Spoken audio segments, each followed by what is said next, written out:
Assalamualaikum warahmatullahi wabarakatuh. Alhamdulillah wassalatu wassalam ala rasulillah wa ala alihi wa sahbihi wa mawalah. Hadirin rahimakumullah, kita akan lanjutkan bahasan hadis tentang meraih barokah, merupakan bagian yang ketiga. Mungkin hadis ini bisa nggak tahu berapa makalah ini,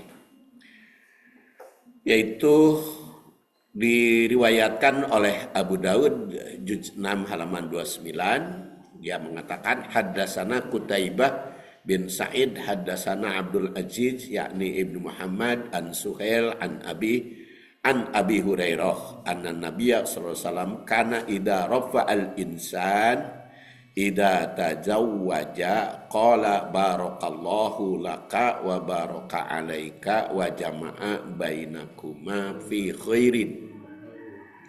Jadi kalau doa ini mah berlaku bagi yang mau nikah kapanpun nikahnya, walaupun sudah nini jeung aki-aki.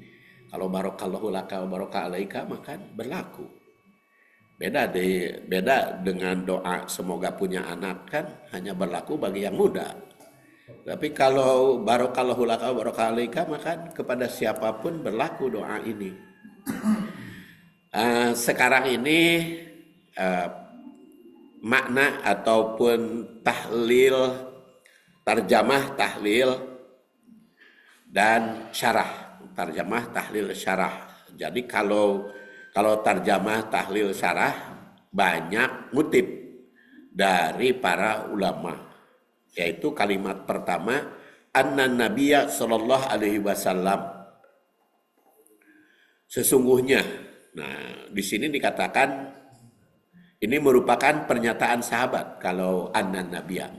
Jadi bukan sabda Rasul, tapi sahabat yang bicara anna nabiyya sallallahu alaihi wasallam, sesungguhnya Nabi. Sahabatnya siapa? Yaitu Abu Hurairah yang wafat tahun 57 Hijriah. Jadi walaupun Abu Hurairah masuk Islamnya tahun ke-7 Hijriah, tapi karena menyatu dengan Rasul sebagai ajudan, makanya banyak hadis. Abu Hurairah itu paling banyak meriwayatkan hadis dari Rasul. Ada yang langsung mendengar beliau sendiri, ada juga dari sahabat yang lain, tapi suka mengecek pada Rasul. Itu Abu Hurairah. Walaupun dipersoalkan oleh orang Syiah, tapi sudah dibantah, sudah dibuktikan kehebatannya. Kemudian kata Abu Hurairah, anna, perkataan anna itu sebagai penegasan, kesungguhan untuk meyakinkan seluruh umat.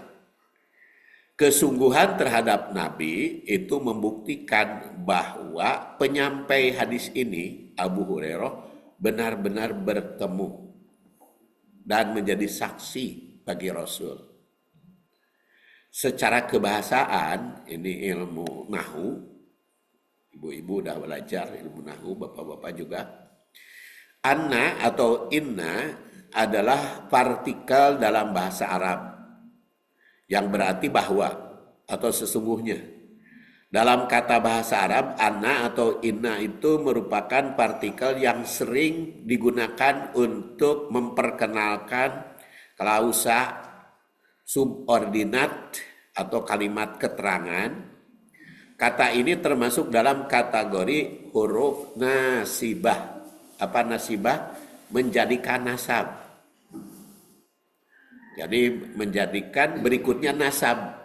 Jadi beda dengan kana. Kalau kana mah setelah kana teh isim kananya rofah. Tapi kalau ana atau inna, isim innanya nasab. Khobarnya baru rafa. Itu nasibah. Yaitu kata yang menyebabkan kata setelahnya itu yang biasanya isim atau kata benda setelah inna mah. Jadi tidak boleh kata kerja kalau inna. Pokoknya inna jala ya nggak boleh. Tapi kalau harus ada, makanya ini itu sudah disambung ya, isim innanya ya atau inna nahnu gitu. Kemudian setelah inna itu pasti kata benda atau isim dan menjadi mansub isimnya itu. Innallaha innan nabiyya, makanya ibu tidak akan salah walaupun teu aya barisan bacanya. Kalau inna nabiyya atau annan nabiyya, kalau kana nabiyyu. Masalah walaupun teu aya barisan. Kan sekarang aja udah ada barisan. Sekarang mah hadis semuanya sudah di barisan, sudah di jabar jeeran sekarang mah. Ya, karena dengan menggunakan teknologi kan cerdas mereka, ya kecerdasan ya. Sekarang kalau ibu-ibu bapak-bapak ingin baca kan bahasa apa aja kan tinggal pijit ngomong kan ngomong sendiri.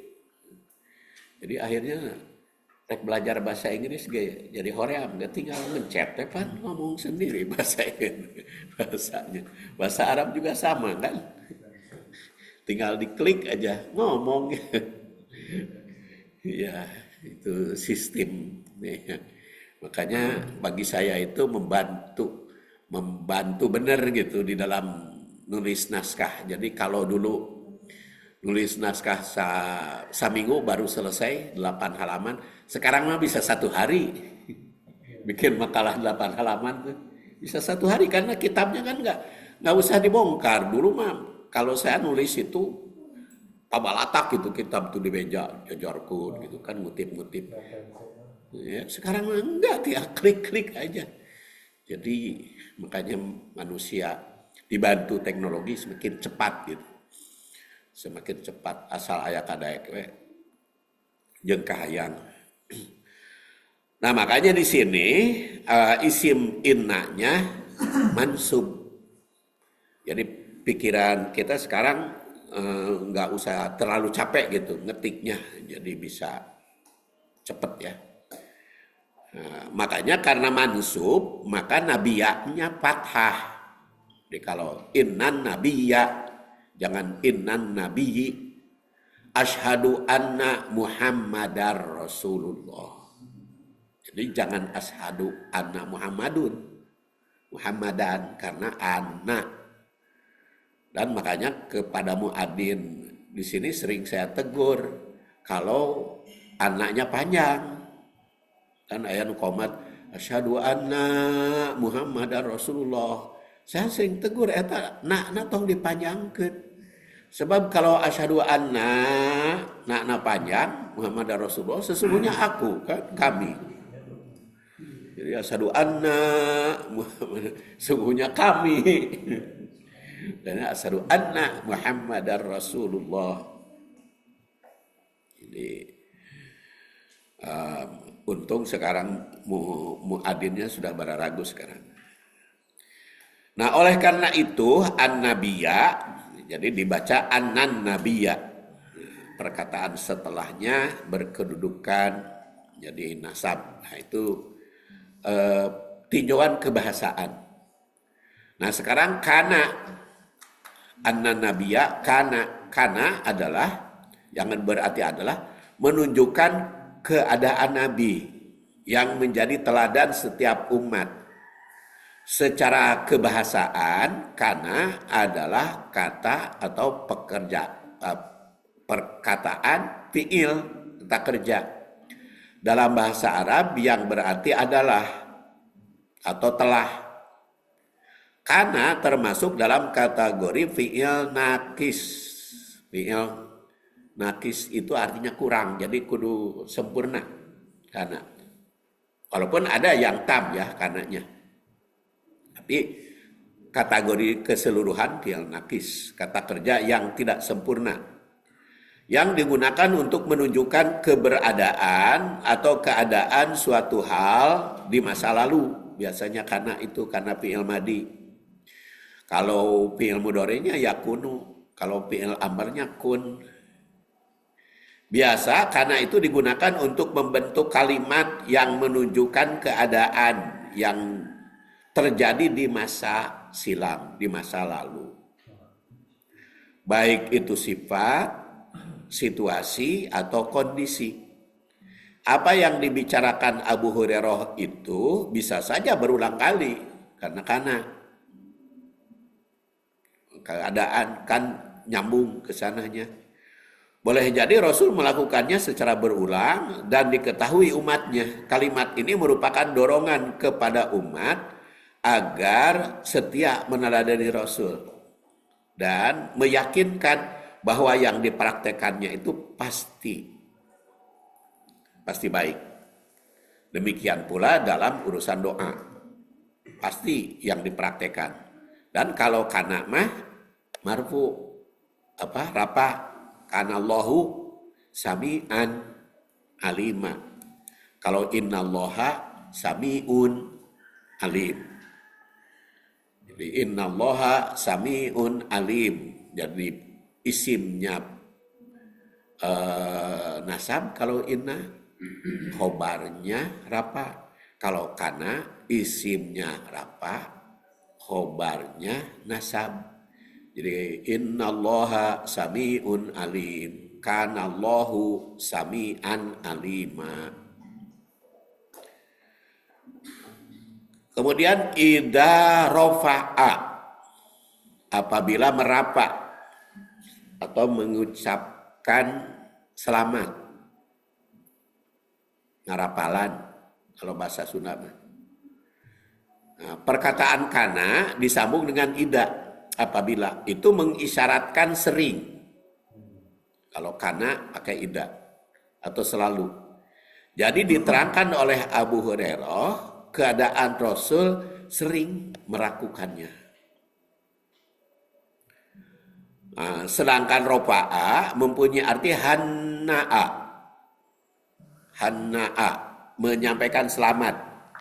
Umat Islam itu biasa kan, ada hanna'a, tahni'ah, ada takziah. Kalau hanna'a menyampaikan gembira, selamat. Kalau takziah menyampaikan duka. Tapi kan lamun urang mah takziah teh pasti kanu maot. Padahal sebetulnya kanu gering ke takziah ngaranna. Tapi sok upami orang nyebutkan, di mana Pak? Maksud takziah, sanu maut. Karena nu takziah mah nu maut. Padahal belum tentu nu sakit juga atau karena kesedihan itu takziah namanya. Tahniah itu kepada yang bahagia. Mulai di mana?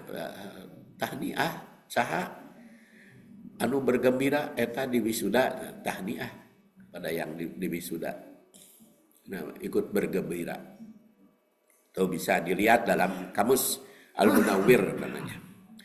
Ibnu Hajar Al-Asqalani yang wafat 852. Nah, sudah dikenal Ibnu Hajar Al-Asqalani mah pengarang Bulughul Maram dan Fathul Bari.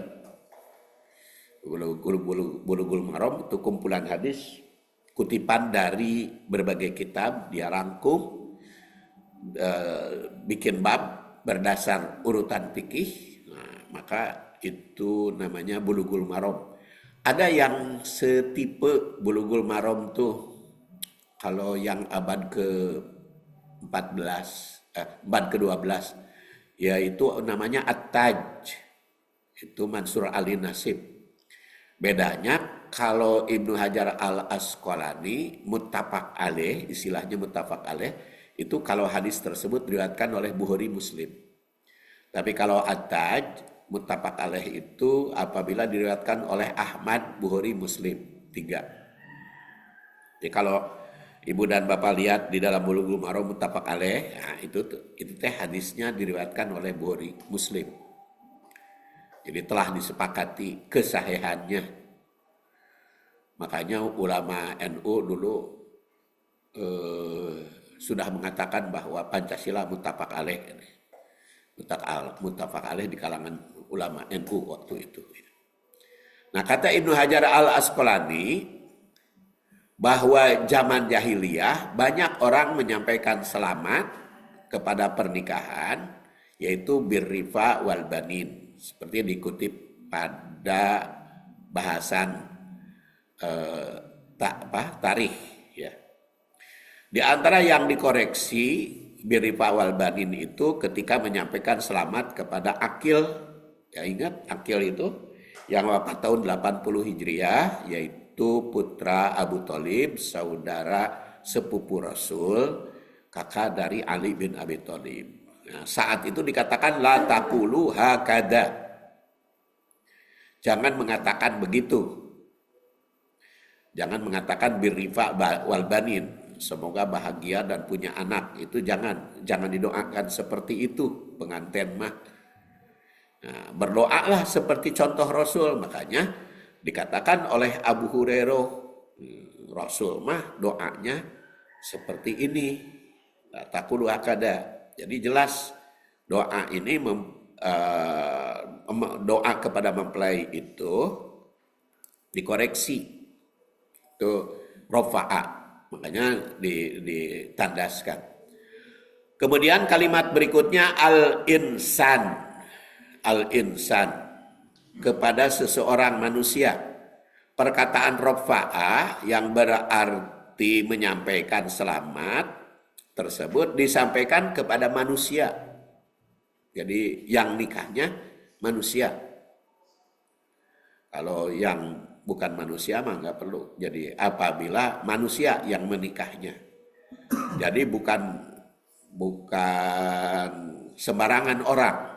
Itu kepada manusia. Jadi ucapan ropa'a atau selamat itu mengganti birrifa yang berarti bahagia dengan doa, bukan dengan yang lain. Dalam tafsiran As-Sindi, idza hanna'a wada'a lahu, idza hanna'a wada'a lahu, apabila menyampaikan ucapan selamat dan mendoakannya jika menyambut dengan bahagia. Jadi ada pengantin dan mendoakan untuknya. Seperti dikemukakan di atas bahwa kalimat ini merupakan koreksi kebiasaan jahiliyah yang hanya menyampaikan selamat bahagia. Itu dikoreksi. Jadi dikoreksi oleh Rasul, dilengkapi. Diajarkan oleh Rasul bahwa kepada pengantin bukan hanya mengucapkan selamat bahagia, tapi doa. Doa yang penting. Kemudian insan, perkataan insan yang berarti manusia, itu di dalam bahasa Arab ada insan, ada bashar. Bashar juga manusia, insan juga manusia, almar'u juga manusia. Nah, itu teh punya khas masing-masing terjemah teh. Nah, insan dan bashar itu dua kata dalam bahasa Arab yang sering diartikan sama-sama merujuk pada manusia, namun memiliki perbedaan makna dan nuansa penggunaan. Perkataan insan, kata ini biasanya digunakan untuk merujuk kepada manusia secara umum dalam pengertian individu, yaitu makhluk yang memiliki akal, perasaan, dan peran moral. Kalau insan mah jadi masuk kepada jasmani dan rohani kalau insan. Jadi perkataan insan itu secara umum dalam arti pengertian individu. Kata insan lebih mengarah kepada aspek personal dan intelektual manusia. Ada lagi almar'u. Mar'u mah dari ro'a, penglihatan. Jadi yang apa istilahnya kalau penglihatan teh perangai bukan temperamen apa? Jadi yang nampak itu temperamennya. Ya, itu seperti wanita kan. Wanita itu ada nisa, ada unsa, ada mar'ah. Wanita itu teh punya khas masing-masing. Kalau nisa itu dari nasia, berarti lupa. Jadi wanita itu sering lupa dan bagus lupanya. So, kalau wanita susah lupa, ya kan melahirkan itu kan sakit. Nah, tapi lupa kan. So, kayak udah 2 bulan atau 40 hari lupa rasa sakit teh. Suamina di siap deh kan. Padahal teu ingat tak keur melahirkan. Coba lamun keur gaul suami istri ingat melahirkan kan ngeri gitu. Ya hoream kan. Jadi itu nasia itu lupa. Makanya kelamin wanita itu disebut niswah, lupa. Kalau kelamin laki-laki dakar. Dakar itu artinya ingat. Jadi kalau laki-laki mah ingat baik. Ya, karena diingetan ku dakarnya. Dakar itu artinya ingat. Jadi guys kolot ge inget baik laki-laki mah gitu. Kadinya teh. Perempuan mah karena lupa. Itu teh ditinjau dari sudut bahasa mah istilah-istilah bahasa Arab teh menarik gitu. dikaji mah gitu ya, dikaji. Tapi wanita itu juga selain nisa, mar'ah. Mar'ah itu dari ro'a, dipandang. Jadi perempuan itu enak dipandang. Kan disabdakan oleh Rasul al-mar'atu idza akbalat syaiton. Wa idza adbarot syaiton. Perempuan itu di mata pria apabila dipandang dari belakang ada setannya. Apabila dipandang dari depan ada setannya.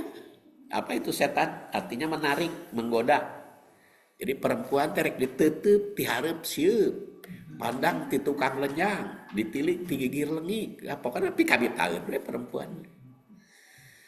Makanya perhatian kepada laki-laki, fitnah yang paling besar, godaan yang paling besar bagi laki-laki itu wanita. Makanya kaum wanita bagi kaum muslimin ditutup gitu auratnya, dituruban. Sabab air turuban makan tutup jadi godaan teh berkurang. Bukan berarti tidak menggoda, tetap walaupun pakai jilbab menggoda nama tetap. Tapi berkuranglah. Makanya tibur rijal itu rihuhu. Perhiasan laki-laki harumnya. Tapi tibun nisa launuhu, warnanya. Sabab lamun wanita banyak yang semerbak, sengitna, nganggodana teh lama gitu, ngaliwat seng. Makanya kalau ke masjid wanita tidak boleh pakai parfum, tapi laki-laki harus pakai parfum. Nah, itu dari sudut bahasa, Jadi banyak itu kaitan dengan hadis-hadis. Jadi kalau wanita mah pakaian warna-warni itu sunnah Rasul. Jadi kalau laki-laki tidak terlalu warna-warni, tapi kalau laki-laki mah dianjurkan harum badannya teh. Jangan bau mah sama. Laki-laki maupun perempuan tidak boleh bau. Rasul itu menganjurkan jangan bau badan itu, baik laki-laki maupun perempuan. Tapi laki-laki mah dia anjurkan pakai parfum. Tapi pan orang mah sok nyebutkeun, ya mah disengit kieu kawas awewe we. Laki-laki teh padahal justru laki-laki yang dianjurkan harum. Itu insan, tapi kalau insan mah berlaku baik laki-laki maupun perempuan. Insan, makanya menggambarkan individu, personal, intelektual. Dalam Al-Quran, insan seringkali digunakan ketika membicarakan kelemahan manusia. Karena insanu do'ifa, lemah. Kemudian dalam surat Al-Ma'arij, innal insana khuliqa halu'a. Manusia itu punya tabiat halu'a. Halu'a teh naon? Keluh kesah apabila kekurangan dan kikir apabila dapat bahagia. Innal insana khuliqa halu'a wa idza massahul khair manu'a wa idza massahul syarr jazu'a. Kalau kekurangan keluh kesah, kalau dapat bahagia dapat kebaikan kikir. Dan Nabi sallallahu alaihi wasallam secara basar itu sama.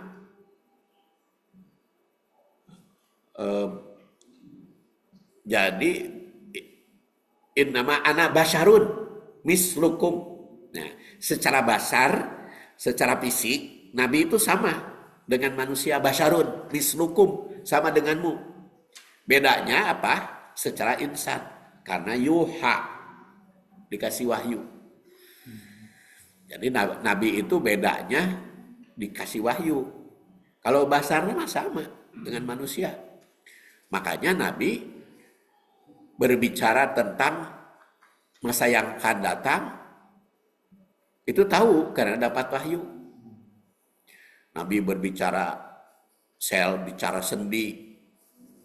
Padahal can aya CT scan waktu itu, tapi berbicara sendi rinci itu. Nanti kita hadisnya kita bahas bab sendi itu rinci. Rasulullah berbicara persendian fisik bayi di dalam rahim umur 40 hari begini bentuknya, 40 hari berikutnya begini bentuknya. Itu rinci Rasul di dalam hadis. Padahal beliau belum ada USG waktu itu. Sekarang mah orang bisa bentuk-bentuk bayi umur sekian ya karena ada peralatan. Zaman Rasul nggak ada. Dari mana? Wahyu.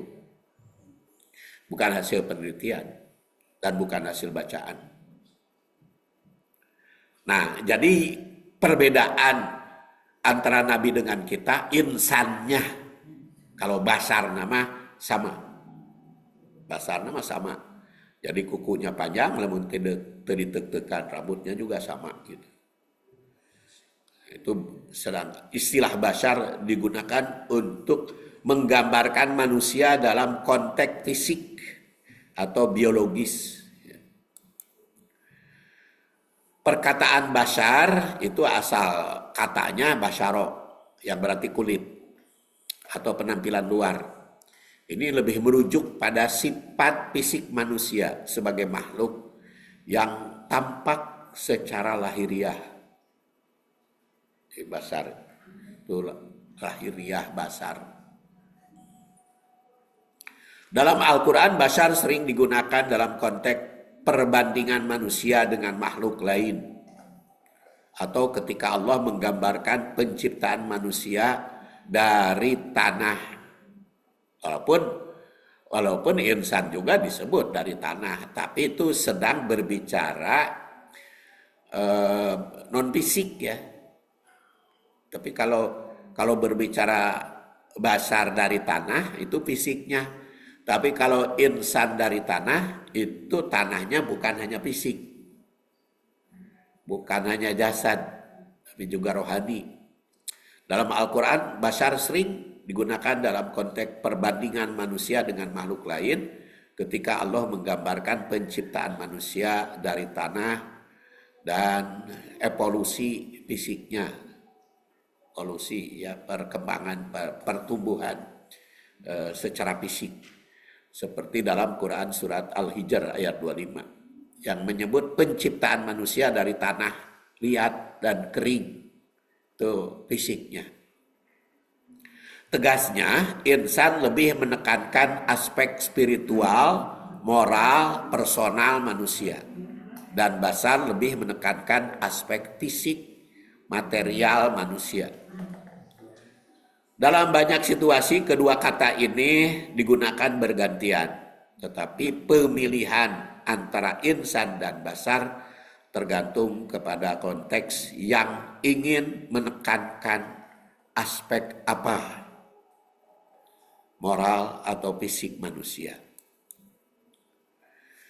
Kemudian kalimat berikutnya, kalimat 5. Idza tazawwaja, apabila ia menikah.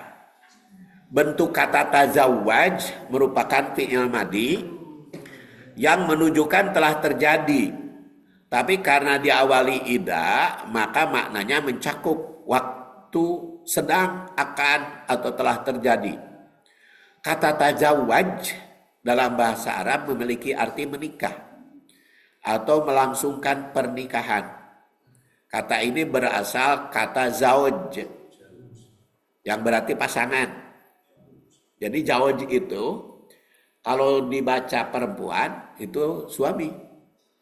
Kalau dibaca laki-laki itu istri.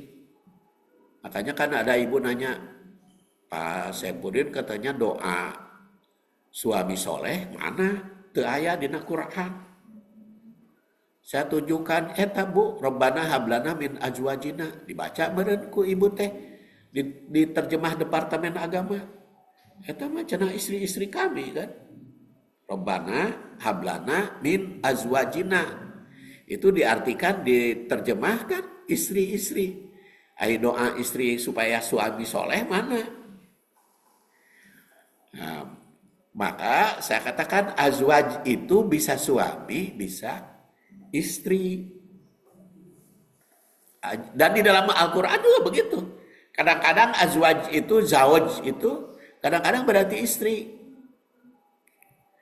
Seperti apa namanya, barang siapa yang mau mengganti zaujakum, itu istri artinya. Tapi kalau ketika hatta tankiha zaujan,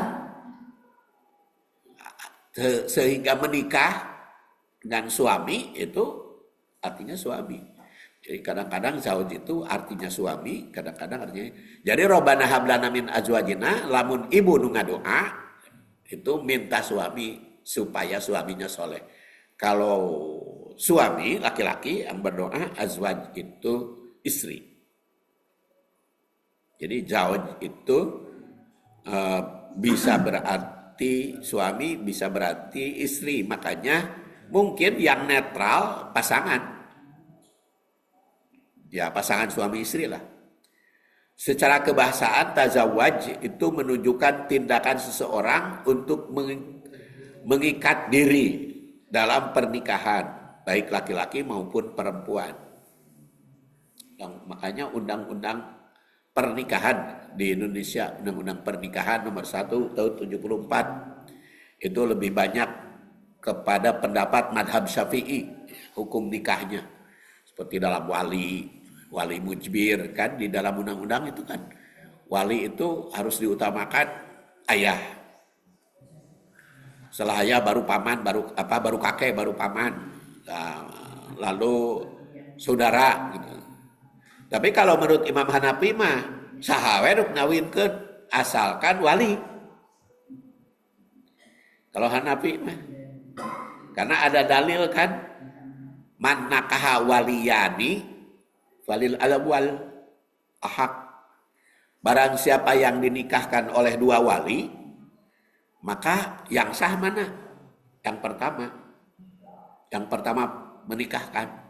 Dan itu menunjukkan bahwa wali nikah perempuan itu bisa siapa saja asalkan keluarga yang punya hak.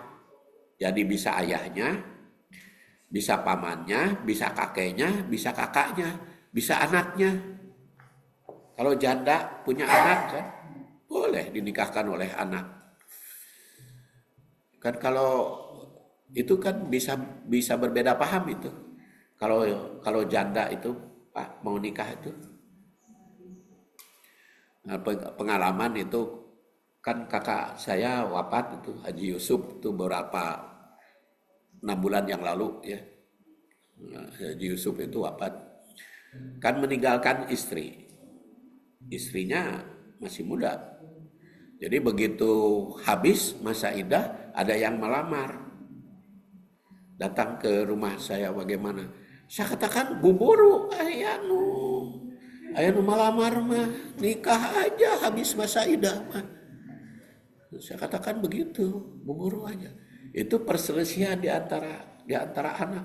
Saya katakan kepada anak, anak tidak boleh menghalangi ibunya nikah.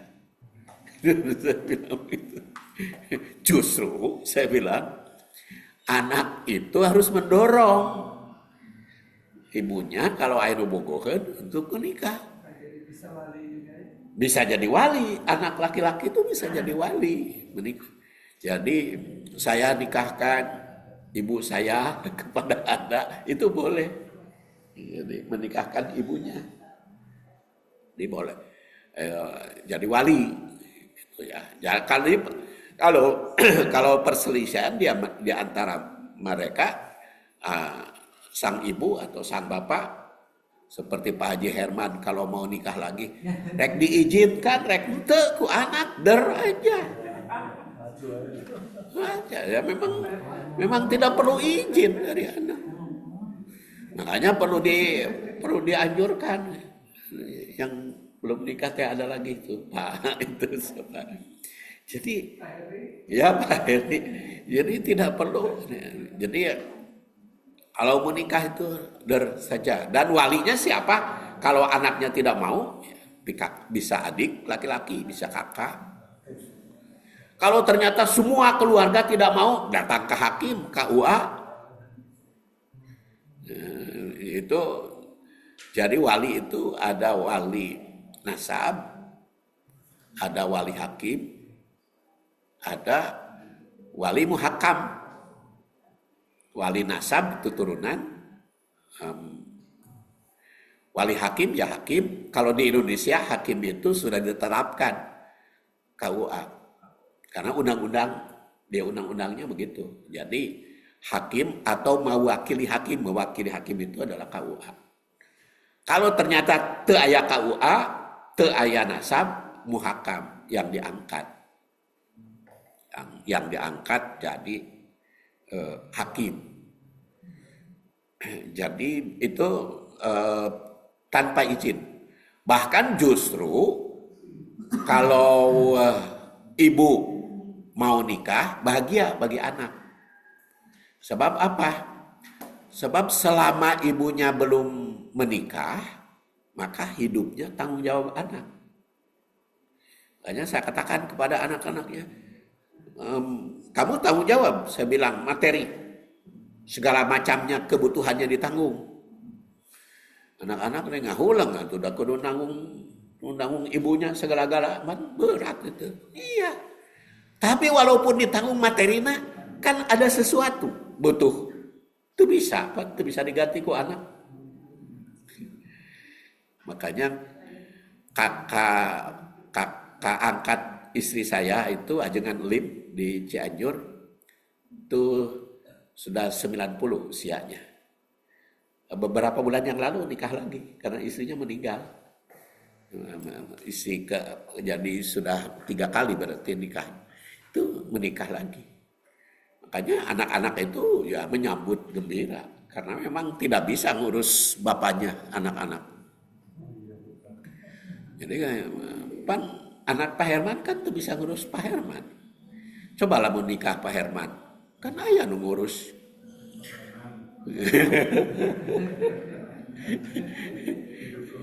Ya didukung ku sararea tuh untuk Pak Herman nikah lagi. Cenah 8 genap enak. 8 genap usiana cenah kolot. Komo eta mah jangan 5 geus 80 nikah lagi. Itu tazawwaj, itu namanya tazawwaj. Jadi kata ini juga digunakan Jadi ibu-ibu, bapak-bapak janji aja dengan suami, Pak, kalau ibu lebih dulu meninggal, bapak nikah lagi aja gitu. Bapak juga berjanji kepada ibu, Bu, kalau bapak lebih dulu meninggal, ibu nikah lagi aja. Jadi pernikahan suami istri itu cintanya cinta sejati. Apabila salah satu meninggal, cari ganti. Nah itu cinta sejati. Tapi apabila salah satu meninggal, cari ganti. Jadi tajawaj, ya, kata ini juga digunakan dalam berbagai konteks dalam Al-Quran dan hadis untuk menunjukkan hubungan resmi yang diakui dalam ikatan pernikahan menurut syariah Islam. Karena diawali iddah, maka berlaku kapan saja melangsungkan pernikahan, baik laki-laki maupun perempuan. Jadi berdoa itu bisa dilakukan kapan saja dia bertemu pengantin. Kapan saja. Jadi boleh waktu nikah, boleh juga agak lama, itu bisa. Seperti Rasul kan kepada Abdurrahman bin Auf, hadisnya sudah dikutip pada makalah kedua. Itu kan karena Abdurrahman bin Auf ada tanda di leher, maka dia mengatakan barokallahu laka, barokah alaik. Dan juga walimahnya bisa langsung, bisa kapan saja walimah itu bisa kapan saja. Seperti yang kakak ipar saya itu, katanya tadi nama kemarin teh mau melamar si calon suami teh, datang bertemu dengan kakak ipar saya itu mau melamar katanya. Aipek teh yang nikah waktu itu dinikahkan ku kakaknya. Bagus. Jadi tadi mereka melamar. Ternyata si suami nama geus persiapan mas kawinnya, dipesakan 50 gram. Saya tanya, apa mas kawinnya? Mas 50 gram. Nah itu sunnah Rasul. Saya bilang, mas kawin itu adalah emas. Jadi jangan mushaf Quran, Bu. Kalau mas kawin dengan mushaf Quran itu menurut Rasul. Dan Rasul tidak pernah mas kawin dengan mushaf Quran. Itu mah yakin tidak pernah nate. Naon sabab? Da can aya mushaf nage.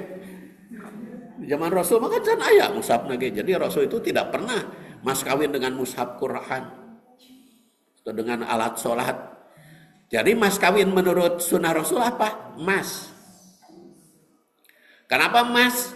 Ya tadi Abdurrahman bin Auf dengan emas, Rasul dengan emas. Ketika ditanya Rasul, yaitu sekitar 212 gram emas. Jadi itu tadi calon suami nanti ternyata sudah siap-siap. Makanya ketika ditanya oleh kakaknya wali, bawa mas kawin, bawa. Langsung diakadkan. Jadi sekarang sudah nikah dia.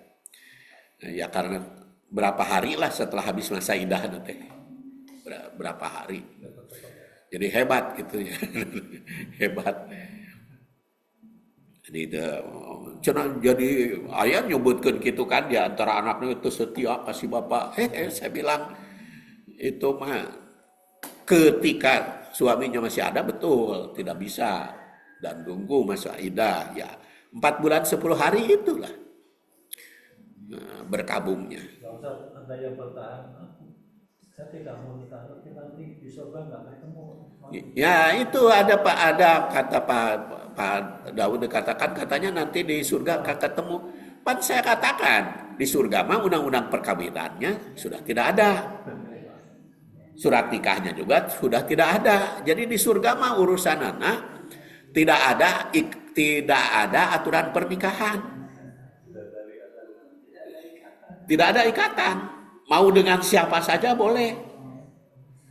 Makanya ketika kita kagoda oleh wanita atau kagoda oleh laki-laki, kita harapkan ya Allah mudah-mudahan nanti di surga.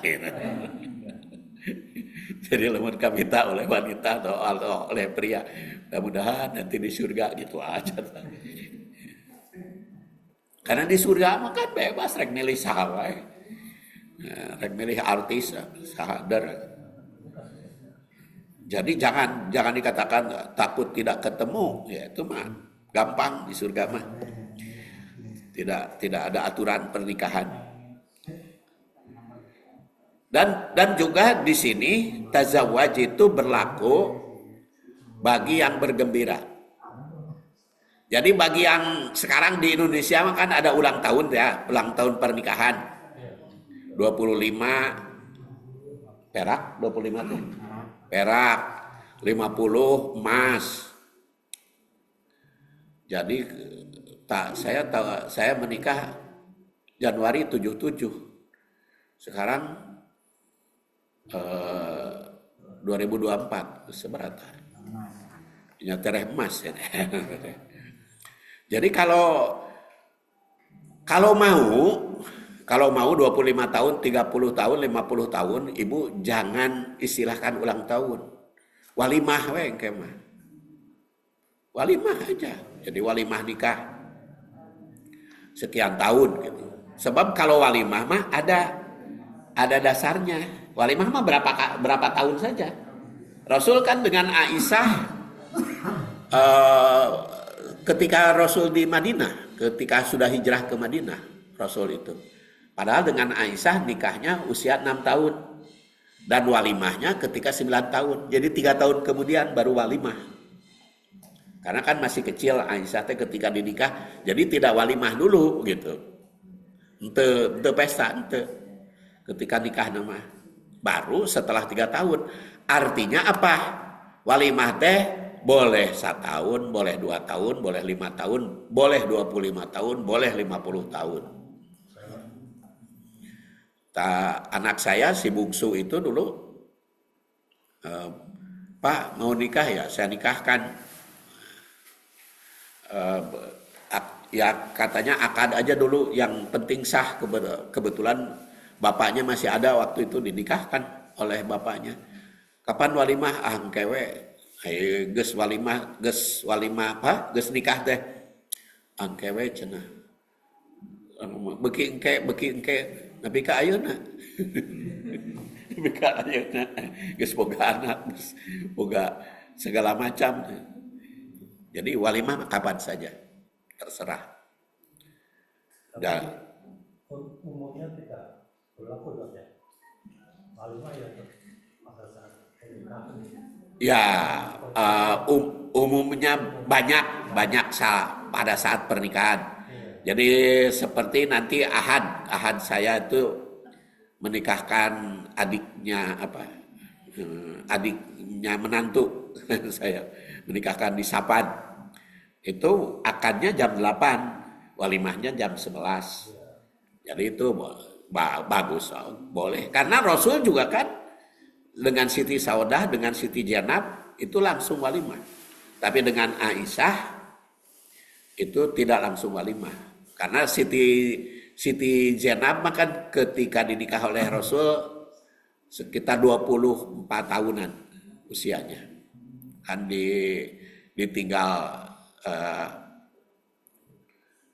ditinggal oleh suaminya habis masa iddah. Begitu pula dengan Ummu Salamah. Ummu Salamah itu sekitar 34 tahunan usianya. Itu langsung. Tapi kalau dengan Aisyah ditangguhkan. Jadi itu mah terserah pilihan, Pak. Terserah pilihan. Mau walimah langsung, mau ditangguhkan, itu boleh.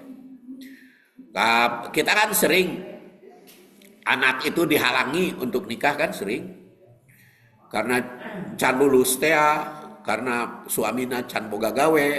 Akhirnya ya banyak yang terlanjur. Karena urusan pernikahan itu kan sangat pribadi keinginannya tidak bisa dihalangi oleh siapapun kalau yang ingin menikah. Jadi bahkan kata Rasul dikatakan kalau ada jodohnya dia minta nikah lalu tidak kamu nikahkan maka fasadun kabir, kan ada kerusakan, ada fitnah. Makanya kalau ada yang mau nikah tuh, kalau dalam Islam tuh harus segera. Ya walimahnya boleh ditangguhkan. Walimah itu kalau di kita resepsi saja. Resepsi. Walimah itu dalam bahasa makan. Kenapa makan? Karena aulim walau bisyatin. Berwalimahlah walaupun menyembelih seekor kambing. Jadi konotasinya atau konteksnya walimah itu makan. Walimah nikah itu artinya makan. Jadi amu ta'am. Jadi boleh dikatakan pestanya. Pesta makan. Makanya kalau walimah harus diutamakan teh makanannya, Bu. Bukan hotelnya, bukan perhiasannya, bukan perhiasan apa namanya? Dekornya bukan.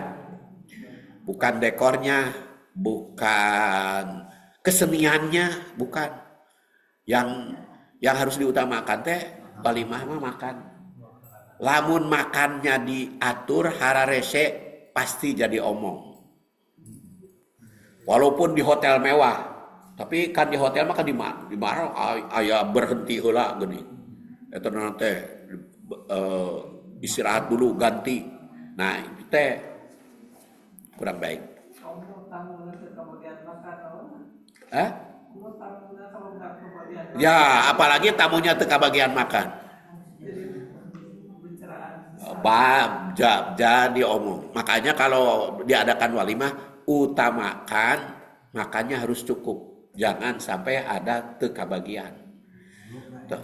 Tapi ada undangannya nah udah grup majelis taklim. Terus teu kaitung ngabringna. Atau Pak Saipudin bersama keluarga. Karena bersama keluarga, istri, anak, cucu, supir dan sebagainya ngabring teu kaitung. Ya artinya kadang-kadang kehabisan. Makanya kalau bagus nama ya undangan mah harus dilipat gandakan konsumsinya. Sebab ada yang diundang suamina minimal kali 2, tapi kan supir mah nya teu dibere makan. Jadi jang supir nangke. Ayeuna masih kena muda bawa anak kecil kan. Atau si kakek-kakek bawa incu. Jadi kita kalau walimah itu urusan makan diutamakan. Dan memang Rasul juga mencontohkan aulim walau bisyatin. Jadi urusannya makan. Jadi kalau kajenting dikurangan eta mah sewa kesenian ya lengser dikurangan kan gitu mah. Atau itu dekor dikurangan. Kalau dananya terbatas, utamakan makan. Keun we teu di dekor ge. Utamakan itu makan. Bukan utamakan. Ya, artinya jangan sampai menyewakan datang habis. Jangan sampai tamu datang habis. Itu kan ada juga yang mau datang teh dari pangantenan jadi mau makan gitu kan. Kadang-kadang kan begitu, kewe makan di pengantenan. Ya itu wajar aja karena memang mau makan undangan walimah. Jadi harus ditekankan nanti kalau mau menikahkan gitu. Kalau saya mau menikahkannya bukan anak karena incu ya. Sekarang kan cucu 3 ya sudah di perguruan tinggi. Ya, mundur sedikit. Ya. Tadi kan keterkaitan dengan wali. Ya. Ada nasab, ada juga hakim. Ada hakim, ada muhakam. Kalau tidak ada hakim atau nasab berarti yang diangkat tadi. Ya muhakam. Siapa yang angkat Pak? Itu keluarga.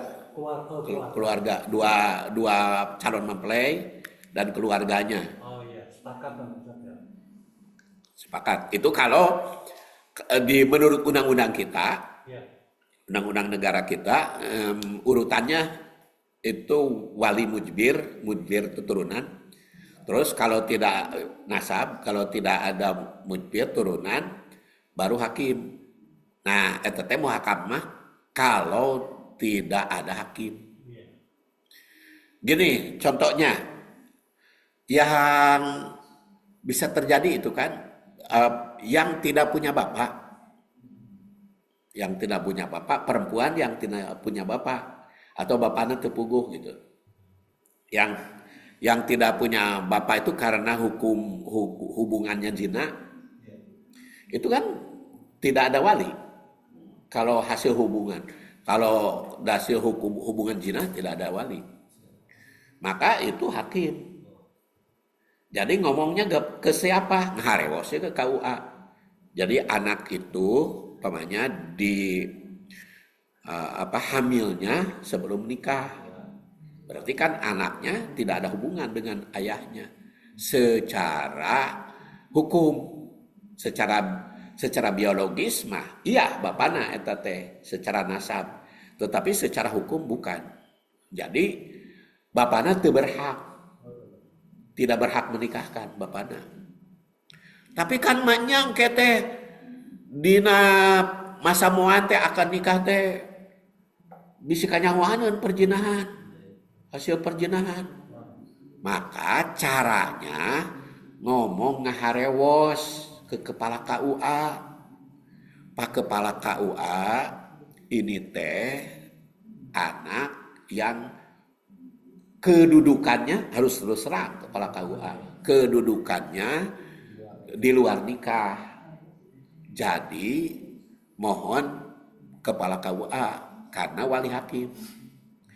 Atuh meureun kepala KUA mah kumaha cenah bisi ear angkat si bapak biologis.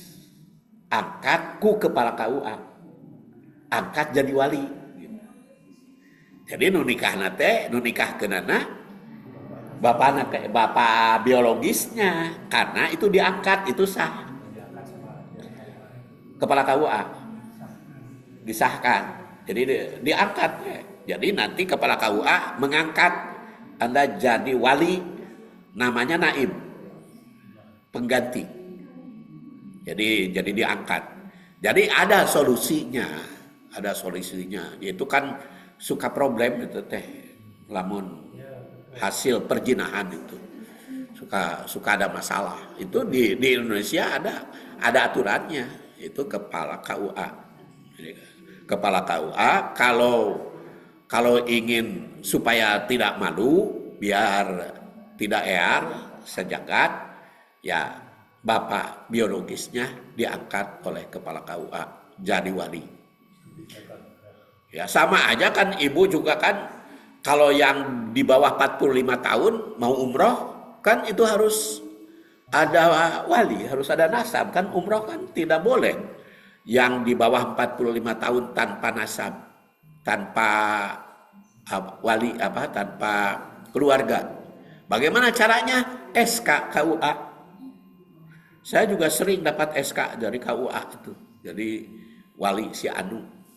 Jadi si perempuan yang di bawah 45 itu ada mahram namanya, dimahromkan. Ustaz, mungkin kalau ijabnya mah jadi beda kan kalau diangkat ayat.